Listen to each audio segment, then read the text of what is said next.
žebraka, svako gleda svako sebe, a drugoga koga jebe.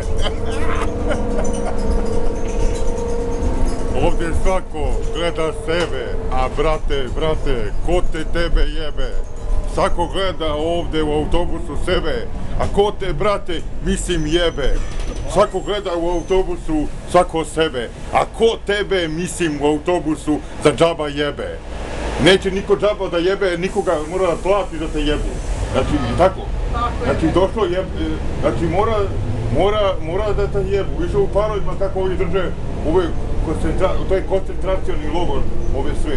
Znači, drže ih, a ovi hoće da zarade pare, oni će zaraditi, a ovi drže, a oni više zarade na njima nego oni što zarade. Tako da, to je igra. Oni su mačke, ovi produkcija, a miševi su ovi unutra. I ko je jači?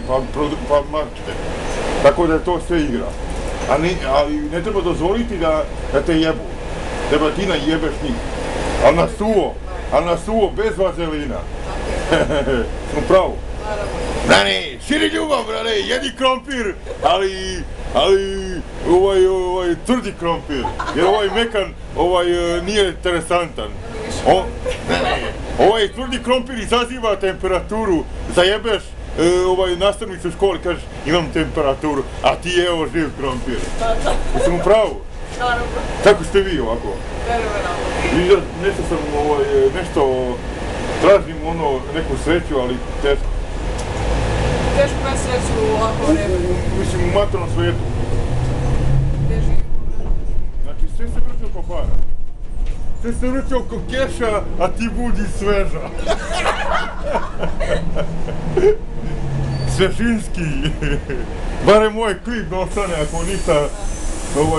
Uspomeni dugo sećam. Da, a ja ću da prođem, sve će da prođe, autobus će da ostane u garaži, a u stvari ostaće samo krepčina. Bar nešto.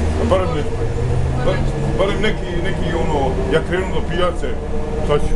Ovako rano? Pa moram, tako mi su. Ne radim ja tu. Radim sat vremena, ali moram da dođem ranije, znaš. Radiš šta te plaće. A da, ali jebi ga, koliko radiš, toliko te plate, na kraju ostaju samo salate. Ne. Ništa više nije kao što je prije, neko se brije, a neko nije, ne brije se. Se brije, neko nije. Da. Ne znam, možda je ovo igra neka, ko zna šta je to. Možda mi svi monopol neko što misliš. Za nas neko, Mi smo sve u marionetu napravo, znaš. možda nas neko, isprogramirao. Da. Da. Iluminati. Iluminati su nas, ja. Možda svi nešto, kao i kako to neke žene rađaju djecu, a neke ne rađaju. I to je sad, pitanje. Ali baš mi je bilo lepo s vama. I meni isto, da. Vidjet ćemo se